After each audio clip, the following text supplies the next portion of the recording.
오늘 저희들에게 주시는 하나님의 말씀 신약성경 요한복음 17장 4절 5절 말씀을 보겠습니다.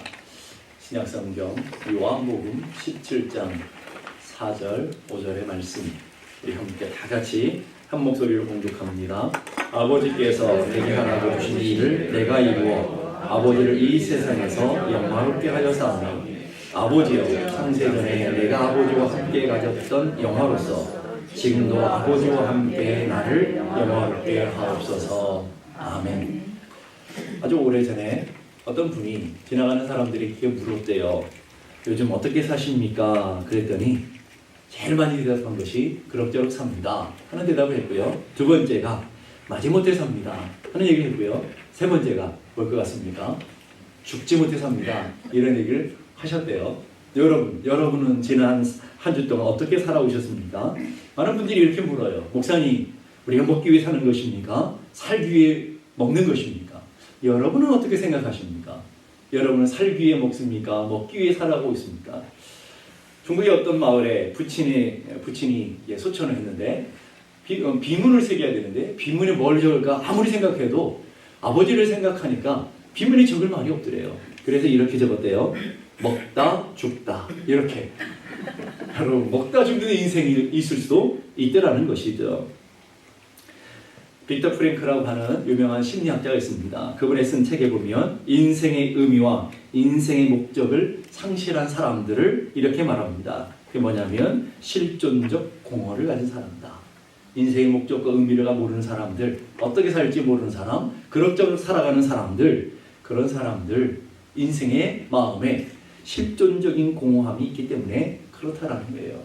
LA 가면 세들백 교회가 있죠. 거기서 사역하셨던 릭 워렌 목사님이라는 분이 쓴 책에 보면 인생을 세 가지 단계로 구별하는 것을 보게 됩니다. 첫째는 생존적 차원에서의 삶, 자기 목숨을 연명하기 위해서 육체를 위해 살아가는, 무엇을 먹을까, 무엇을 마실까를 위해 살아가는 인생의 목적이 있는 사람들, 그런 삶이 있다는 것이고요. 두 번째는 성공적인 삶을 추구하는 사람, 이 세상에서 더 많은 것을 가지고 더 많은 것을 누리며 더 다른 사람보다 더 행복하고 다른 사람보다 더 성공하기 위해서, 그래서 더 큰 집을 가지고 더 큰 차를 타며 더 좋은 옷을 입고 더 좋은 명품 브랜드를 가지는 그런 삶을 끊임없이 추구하는 삶. 여기에도 그렇게 살아보신 분들이 혹 있을지 모르겠지만 여러분 그렇게 살아보니까 인생에 만족함이 주어지던가요? 실존적 공허를 채울 수가 없습니다. 이 세상 그 어떤 것으로도. 세 번째 단계는 예수 그리스도께 주신 삶의 의미와 삶의 목적을 발견해서 그 의미와 목적을 따라 살아가는 그런 삶의 단계가 있다는 거예요. 하나님의 부르심의 목적이 있습니다. 하나님이 뜻하신 여러분의 계획이 있습니다. 하나님이 여러분을 사랑하시고 여러분을 부르신 인생의 경륜이 있습니다. 여러분 그걸 깨달으셨습니까? 하나님이 왜 여러분을 사랑하시고 하나님이 왜 여러분을 부르시고 하나님께서 왜 여러분에게 이 땅 가운데 생명을 허락하셔서 지금까지 살게 하셨는지. 그럭저럭 살면 안 돼요. 그래서 먹다 죽으면 안 된단 말이죠. 우리 삶의 분명한 목적과 분명한 삶의 가치를 발견해야 될 줄 압니다. 그래서 웨스트민스터 신앙고백 소요리 문답 1번에 보게 되면 뭐라고 질문해요? 인생의 목적이 무엇입니까? 인생이 제일 되는, 인생을 살아가는 제일 중요하고 가장 근본적인 인생의 목적이 무엇입니까? 여러분의 인생의 목적은 무엇이죠? 여러분 인생 왜 사냐 그러면 그냥 웃지요. 이런 시가 있잖아요. 왜 사냐고 물으면 그냥 웃으면 안 돼요. 여러분. 삶의 분명한 목적을 얘기해 줘야 돼요. 난 이렇게 삽니다. 여러분 삶의 분명한 방향이 있어야 된다는 거죠. 가장 중요하고 가장 첫째되고 고귀한 목적, 이걸 우리는 궁극적 목적이라는 거예요. 인간에게는 누구나 다 궁극적인 목적을 발견할 때 그 목적을 향해 살아가게 된다는 거예요. 오늘 우리가 읽은 본문은 예수님 마지막 대제사장적인 기도라고 그랬잖아요. 예수님이 죽음을 앞에 두고 십자가를 앞에 두고 간절히 기도하는 기도의 제목, 본문을 요약하면 아주 간단합니다. 하나님께 영광이 되기 원합니다. 이거예요. 하나님 영광 받으시고 하나님 영광이 드러나길 원합니다. 예수님의 모든 삶을 통해 하나님의 영광이 올려지기 원합니다. 영광이라는 독사라는 단어는 하늘나라의 속성이면서 하나님의 성품을 계시한 상태를 영광이라고 해요. 좀 어려운 말이지만 무슨 말이냐면 하나님의 성품 자체가 영광이라는 거예요. 그러니까 인간이 뭐 좀 더 잘해서 하나님의 영광이 더 추가되는 것도 아니고 인간이 좀 잘못해서 영광이 좀 빼지는 것도 아니라는 거예요. 하나님의 영광 그 자체라는 거예요. 그럼 우리가 하나님 앞에 영광을 돌린다는 건 뭘까요? 하나님께 영광을 돌린다는 것은 그 하나님의 영광은 변함이 없어요. 그 변함이 없는 영광을 우리를 통해서 알려지고 드러나는 것. 영광은 늘 있는데 이렇게 감춰져 있는 것들이 우리가 그 영광을 하나님 앞에 올려드린다는 말은 그 영광을 다른 사람들이 알도록 하나님의 영광이 이런 것이라는 것을 드러나도록 하는 삶을 살아가는 것. 그럼 예수님께서는 어떻게 하나님의 영광을 드러내셨을까요? 예수님의 삶이 왜 하나님께 영광이 되셨을까요? 자, 4절 보니까 이렇게 말합니다. 아버지께서 내게 하라고 주신 일을 내가 이루어 아버지를 이 세상에서 영화롭게 하여 싸우니. 예수님의 삶은 다 하나님의 영광이 드러나는 삶이었다라고 말씀하시면서 왜 그러냐면 하나님께서 예수님을 이 땅에 보내시고 맡겨주신 사명 그 일을 이루었기 때문에 그게 하나님께 영광이 되어지는 것이다. 그런 얘기를 하고 있는 것이죠. 세 번역은 더 쉽게 해서 번역했어요. 잘 들어보세요. 나는 아버지께서 내게 하라고 맡기신 일을 완성하여 그랬어요. 아버지께서 내게 맡겨주신 일이 있단 말이죠. 그 일을 완성하고 그 일을 이루어가는 것이 곧 하나님께 영광이 되는 것이다 라고 얘기하는 거예요. 자, 하나님께서 명하신 일이 뭐였습니까? 예수님께는 십자가의 길이었죠. 십자가를 지고 만백성을 구원하시기 위해서 십자가의 고통을 당하시는 것. 이것은 다른 사람들이 보기에 아주 고단하고 힘든 길이 아니겠습니까? 그 누구도 가기 싫은 저주받은 길이고 모욕당하는 길이고 비참히 죽는 길이었어요. 그럼에도 불구하고 예수님은 그 일을 감당하심으로 세상 사람들을 보면 저 비참해, 저주받은 거야, 저 사람 망했어, 그럴지 모르지만 그 십자가의 수치와 모욕 역시도 하나님께서 예수님께 담당하시는 일이라 했기 때문에 그것이 영광이 되는 것이다 라고 말하는 거죠. 자, 이 말 속에는 아주 귀한 의미가 담겨져 있어요. 오늘 우리도 마찬가지죠. 하나님께서 이 세상에서 영광 받으시는 일이 뭘까? 뭐 대단하고 우리 거창한 일을 해서 영광 받는 일이 아니라는 말이에요. 모든 사람들이 부러워한 성공적인 삶 살고 업적을 남기는 삶을 살아서 영광이 되어지는 것이 아니라는 말이에요. 그것에 하나님의 영광이 전혀 상관없다는 거죠. 그럼 뭐냐? 하나님께 영광을 돌리는 일은 하나님이 여러분 각자에게 맡겨주신 일, 하나님이 여러분 각자에게 부탁하신 일, 그 일을 감당하는 때 그것이 곧 하나님께 영광이 되는 거예요. 나도 세상 사람들처럼 멋지고 살고 싶은데 왜 내가 이 가정에 이제 틀어박혀가지고 반만하는 인생을 살아야 됩니까?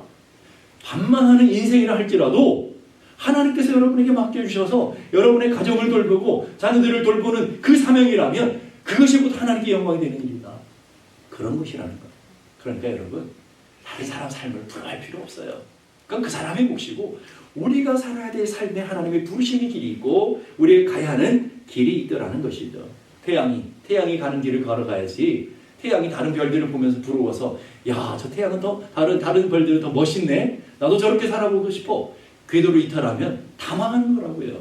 다른 달에 가야 하는 길이 있어요. 그게 존재 방식이라는 거예요. 하늘에 수많은 별들, 헤아릴 수 없는 수많은 별들을 하나님이 지으셨어요. 그런데 한 치 오차도 없이 자기가 가야 할 길을 가고 있고요. 자기가 비춰야 할 빛을 비추고 있어요. 그러니까 온 우주가 다 하나님의 질서와 하나님의 경륜대로 다 움직여지는 것. 그게 하나님께 영광이라는 말이죠. 오늘 여러분들도 마찬가지예요. 여러분 하나님이 각자 부르신 목적이 있고요. 하나님이 여러분 각자 세우신 삶의 방향이 있어요. 그걸 깨달아서 내가 있는 그곳에서 그걸 감당하는 것, 그것이 곧 하나님께 영광이 되어지는 것을 믿을 수 있기를 바랍니다. 그래서 이사야 43장 7절 보실까요?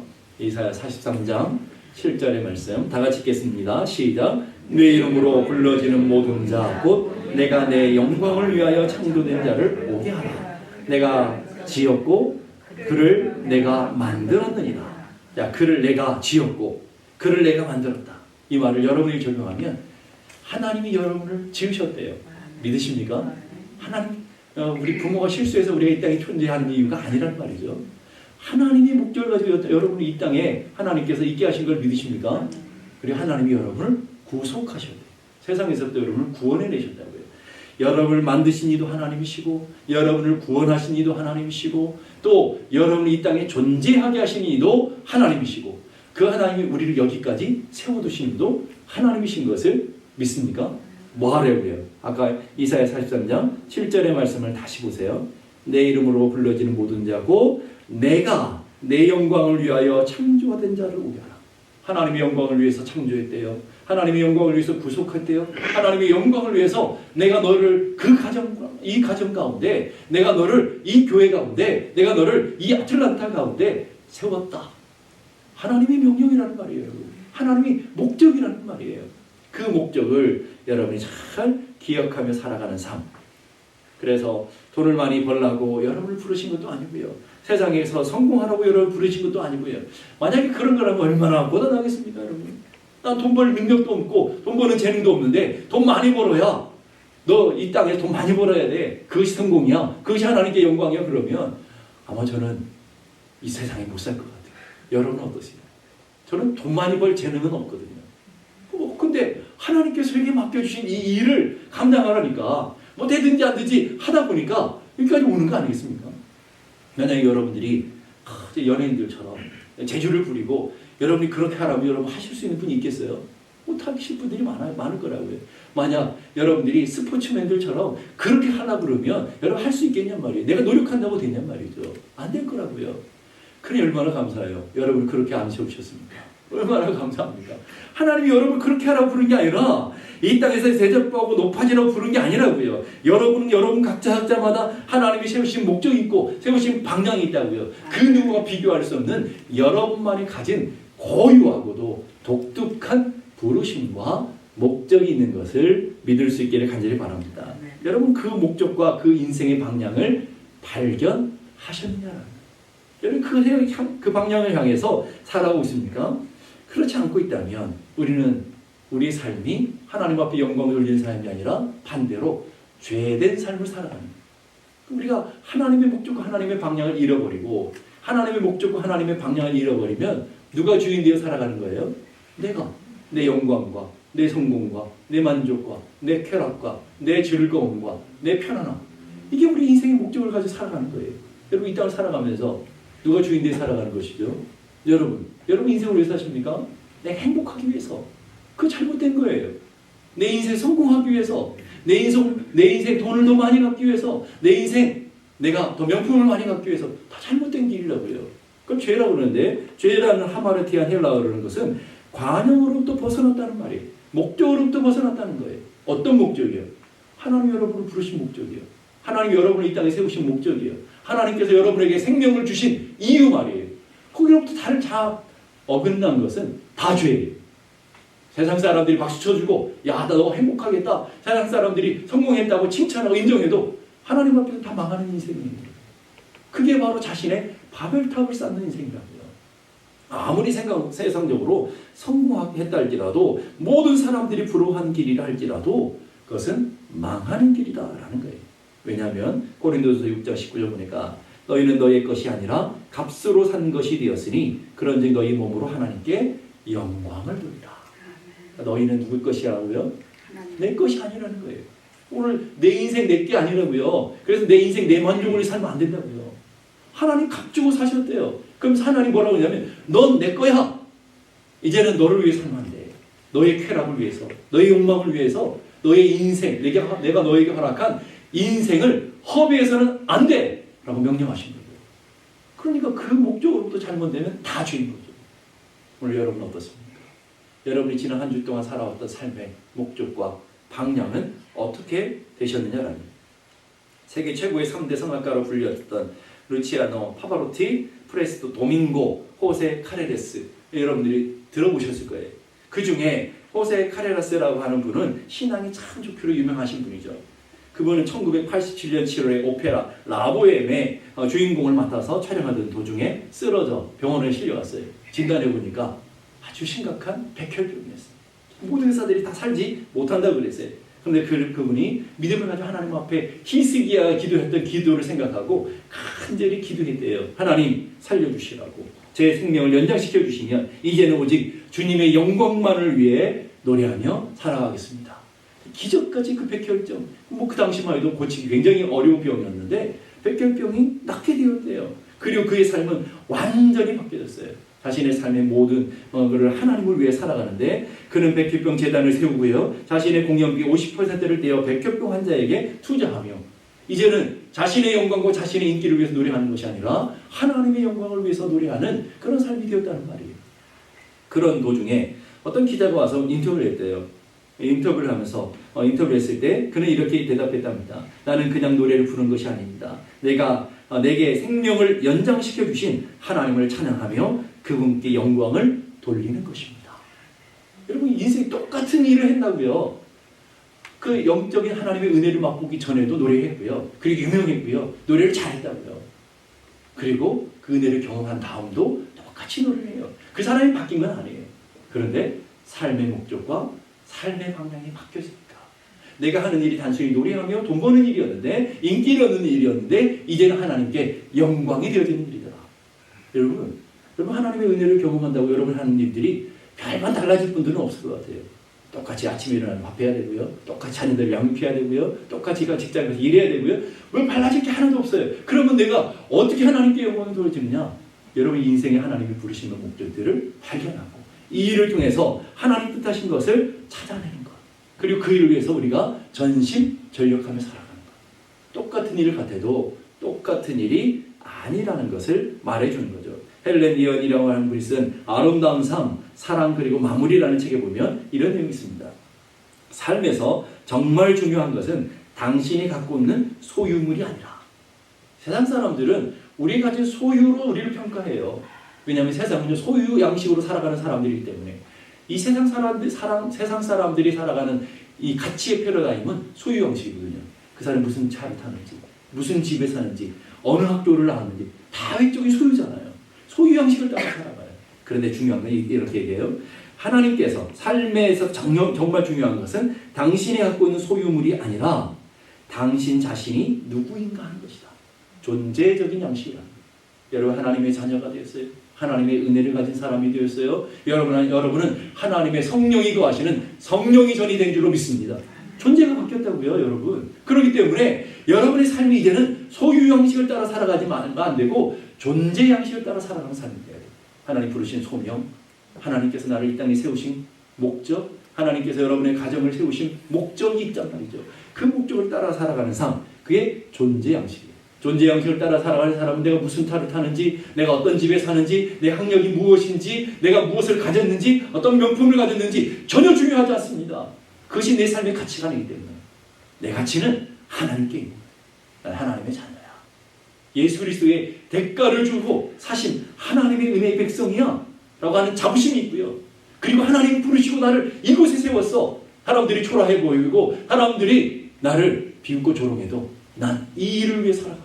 내가 이 일을 통해 하나님께 영광 돌리는 사람이라는 영적인 자부심을 갖고 살아가는 거죠. 때로는 초라하고 때로는 가난하고 때로는 가진 것이 없어서 이 세상에서 좀 때로는 불편한 삶을 살 수도 있어요. 그러나 소명을 따라 살아가는 사람은 행복하고요. 소명을 따라 살아가는 사람은 하나님 앞에 영광이 되어지는 것이죠. 그래서 하나님께서 여러분의 삶의 가치와 목적을 이렇게 말해요. 너희는 세상의 빛이다. 너희는 세상의 소금이다. 이걸 좀 바꿔 말할까요? 너는 네 가정의 빛이다. 너는 너의 가문의 소금이다. 여러분 이게 확 다가오십니까? 여러분 우리가 신앙생활하면서 많은 사람들이 낙심하고 절망하는 거예요.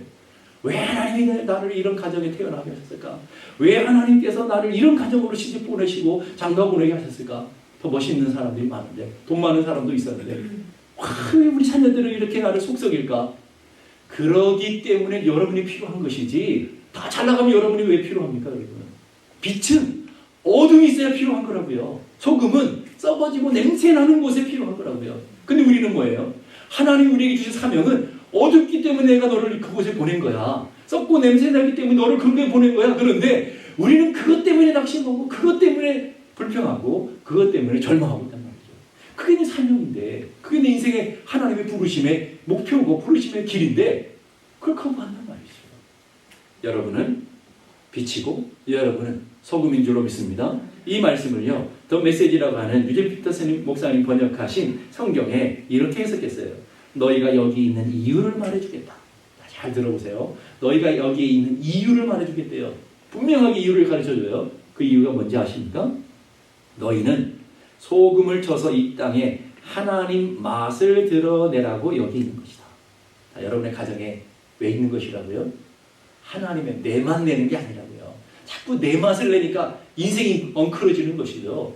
자꾸 내 생각, 내 감정, 내 의견, 이게 중요한 거잖아요. 그러니까 안 되는 거예요. 여러분, 세상에 존재하는 빛으로 존재하고 소금으로 존재하는 이유가 뭐라고요? 주님의 빛깔을 내라고, 주님의 맛을 내라고. 잘 들어보세요. 다. 그 다음에 보니까 너희는 빛이 되어 세상에 하나님의 빛깔을 드러내라고 여기 있는 것이다. 주님이 이렇게 해석하는 거예요. 여러분들은 세상에, 여러분의 직장으로 하나님 왜 보내셨다고요? 자꾸 여러분 승질을 나타내지 마세요. 별로 좋지도 않은 승질인데 내가 봐야 여러분 오염된 냄새만 나요. 악취만 남긴단 말이죠. 여러분, 하나님께서 여러분들을 여러분의 가정으로 보내시고 어두운 여러분 세상으로 보내시고 어두운 직장으로 보내신 이유가 뭐라고요? 제발 너를 통해서 내가 너에게 준 은혜, 내가 너에게 준 축복, 내가 너에게 준 그 영광, 내가 너에게 준 이 놀라운 축복이 있잖니. 그거 좀 제발 드러내. 세상 사람들과 다른 너만까지. 예수 믿는 사람들이 갖고 있는 능력이 뭐예요? 세상 사람들은 승질내며 살아가고, 세상 사람들은 지 욕망을 위해 살아가고, 세상 사람들은 어떻게든지 조금이라도 자기 이익을 따라 살아가지만 예수 믿는 사람은 그런 게 아니잖아요. 거기에서 예수님의 맛을 내고, 거기에서 예수님의 색깔, 빛깔을 내는 그런 삶을 살아가는 것, 그게 바로 하나님께 영광을 나라. 남들이 하지 못한 놀라운 성과를 거두거나 세상에 거창한 일을 만들어서 그래서 하나님 영광이 일어나는 것이 아니고요. 우리에게 허락하신 지금, 하나님이 허락한 이 시간이라고 하는 지금, 하나님 허락하신 여러분의 공간, 여러분의 공간이 있을 거 아니에요. 여기. 여러분들이 지금 서 있고 여러분이 지금 있는 그곳이 하나님 부르신 목적이 있고 하나님이 여러분이 세우신 곳이라고요. 특별한데 아프리카 가지도 않을 거지만 가서 선교한다고, 늙어서 은퇴해서 간다고, 제발 그 민폐를 안 끼쳤으면 좋겠어요. 그 민폐예요. 가시려면 지금 가셔요. 은퇴하시고 가시는 건 민폐라고요. 그러니까 여러분, 오늘 여러분들의 삶의 자리에 지금 여기 있는 곳에서 여러분의 입술을 통해서, 여러분의 삶을 통해서, 여러분의 손발을 통해서, 여러분의 공간에서 뭘 드러낼 때요? 주님의 빛깔을 드러내고, 주님의 맛을 드러내고, 주님의 영광을 드러내는 것, 그것이 여러분의 삶의 소망인 것을 믿을 수 있기를 간절히 바랍니다. 그래서 빛과 소금으로 살아가는 그것은 주님의 십자가 지는 것처럼 외로운 길이에요. 고단한 길이에요. 왜? 세상 사람들과 다른 길이니까 조롱받을 수도 몰라요. 때로는 저 바보같이 이럴 수도 있어요. 근데 초점이 나에게 맞춰지면 그럴 수 있어요. 그러나 우리 초점을 이제 하나님께 둬서 하나님께서 원하시며 하나님께서 기뻐하시는 삶을 살아가는 삶, 그 삶을 위해서 여러분을 드려지는 귀한 은혜가 일어나기를 간절히 바랍니다. 그래서 여러분, 우리가 사순절을 보내면서 이거 하나 결단했으면 좋겠어요. 너무 쉽게 인생을 살려가지 마시고, 너무 편하게 인생을 살려가지 마시고, 특별히 너무 쉽게 예수 믿으려고 하지 마세요. 그냥 손님처럼 왔다 갔다, 이방인처럼 왔다 갔다. 그 예수 믿는 길 아닙니다, 여러분. 여러분이 힘들고 어려워도 하나님께서 이 교회에 맡기신 여러분들을 향한 소명이 있단 말이죠. 그걸 감당하지 않으면 누가 감당할까요? 다른 사람이 2배를 감당해야 되고, 다른 사람이 더 그 짐을 져야 되니까 다 힘들 거란 말이죠. 그러니까 지금 여기에 여러분이 해야 될 일을 여러분이 하시는 그런 은혜가 있기를 간절히 바랍니다. 종교개혁자 마틴 루터가 이렇게 말합니다. 인간이 사는 중요한 목적은 구원을 받기 위함이 아니라 하나님의 영광을 드러내기 위함이다. 여러분 사는 목적이 뭐라고요? 구원받기 위해서 아니라고요. 물론 구원은 하나님께서 주신 거예요. 구원 받았으니까 여기 와서 예배드리고, 구원 받았으니까 지금 여기에 있는 거 아니겠습니까? 믿습니까? 그러면 그게 목적이 아니란 말이에요. 거기서 출발해요. 구원 받았으니까 이제 뭐 하라고요? 내 삶을 통해서, 지금 있는 그곳에서, 여러분이 살아가는 지금, 여러분이 있는 그곳에서 하나님 앞에 영광을 돌리는 목적이 바뀌는 인생이 되길 간절히 바랍니다. 제발 이제는 우리는 주님의 것인 것을 인정하시며, 주님이 내 인생의 주인이신 걸 인정하시며, 너무 쉽고 너무 편하고 너무 나의 즐거움과 나의 만족과 나의 행복과 이런 것을 위해 살아가는 삶을 이제는 멈추셔야 될 줄로 믿습니다. 존 파이퍼 목사님이 삶을 허비하지 말라는 책에 벽 표지에 이런 글이 있어요. 너무너무 소중한 글이니까 잘 들어보세요. 삶을 허비하지 않는다는 의미가 도대체 무엇인가? 게으르지 않고 성실히 산다는 것인가? 많은 사람들이 성실히 살면 내 인생 잘 산다고 생각해요. 그것으로 안 된다는 거예요. 두 번째로, 시간을 효율적으로 보낸다는 것인가? 시간을 쫙 짜서 계획적으로 보내는 분들이 있어요. 잘 산다고 생각해요. 그것도 아니라는 거예요. 자기 분야에 성공한다는가? 자기 분야에서 가정에 성공하고 자녀들을 키워 성공하고 뭐 성공하면 내 인생 잘 사는 건가? 그것도 아니라는 거예요. 잘 들어보세요. 삶의 목적과 방향이 잘못되었다면 이 모든 삶은 허비된 삶이다. 아무리 많이 그거 가져도요, 아무리 많이 사람들이 박수를 갈채를 보내도요, 삶의 목적과 방향이 잘못됐으면 허비된, 헛된 삶이라는 말이에요. 그러면서 인생은 한 번뿐이다. 당신은 하나님을 위해 창조되었고 한 번뿐인 인생을 허비하지 말라. 여기서 얘기하려는 목적이 뭐예요? 하나님의 부르심의 길을 발견하는 거예요. 하나님이 지금 여기 여러분을 세우신 목적을 찾아내라는 거예요. 그리고 그곳에서 빛으로 소금으로 하나님의 맛을 내며 하나님의 빛깔을 내며 살아가는 삶. 그것이 예수님이 걸으셨던 삶이고 우리가 걸어가야 될 소명의 삶이라는 것을 기억하셔서 여러분 모두가 사순절 동안 고민을 좀 많이 하셨으면 좋겠어요. 내 인생 너무 쉽게 살지 않도록, 내가 예수를 너무 쉽게 편하게 믿지 않도록, 내가 하나님의 부르심의 길이 있는데 내 부르심이 무엇인가를 곰곰이 찾아보시는 숙제입니다. 네, 숙제는 다 싫어하는데 사순절 기간 동안 여러분이 그걸 찾으시고 그걸 위해 살아가는 귀한 은혜의 역사가 일어나기를 주님의 이름으로 축복합니다. 기도하겠습니다. 이 시간 우리 함께 다 같이 기도하실 때 하나님께서 나를 이곳에 세우시고 생명 주시고 구원하시고 또 하나님께서 여기까지 인도하신 이유가 있는 줄로 믿습니다. 하나님 지금 세우신 이곳에서 하나님 영광 받으시기 원합니다. 나를 통하여 나의 입술을 통해서 하나님의 빛깔이 나타나며 하나님의 맛이 드러나는 그런 통로로 쓰임받게 하여 주시옵소서. 우리 함께 다같이 기도하겠습니다. 하나님 아버지 은혜를 감사합니다. 하나님의 거룩한 역사와 하나님의 거룩한 능력과 하나님의 거룩한 은혜를 바라보며 주님 앞에 서게 하신 것을 감사합니다. 하나님 오늘도 하나님의 부르심의 길이 있는데 혹시 우리 부르심의 길을 떠나서 내 욕망과 내 편함과 내 쾌락과 내 행복을 위해 살고 있다면 죄를 쌓는 삶인 것을 기억하게 하시고 이제 우리의 믿음의 방향이 어떻게 하면 주님을 기뻐시게 하는지 하나님의 부르심의 소명이 무엇인지 하나님께서 왜 나를 이곳에 세우셨는지 분명히 깨달아 그 소명의 길을 우리 삶의 인생의 목적을 깨달아 걸어가는 하늘 백성들이 다 될 수 있도록 은혜 더하여 주시옵소서. 하나님 아버지 간절히 기도합니다. 우리 한 사람 한 사람 성령으로 충만하게 하시고 사순절을 보낼 때에 우리 인생의 목적과 방향을 분명히 발견하게 하시고 하나님의 거룩한 역사에 참여자가 되어지는 귀한 은혜가 일어나게 하여 주시옵소서.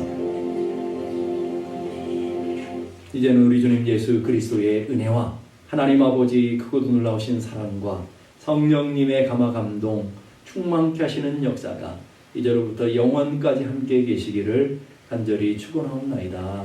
아멘.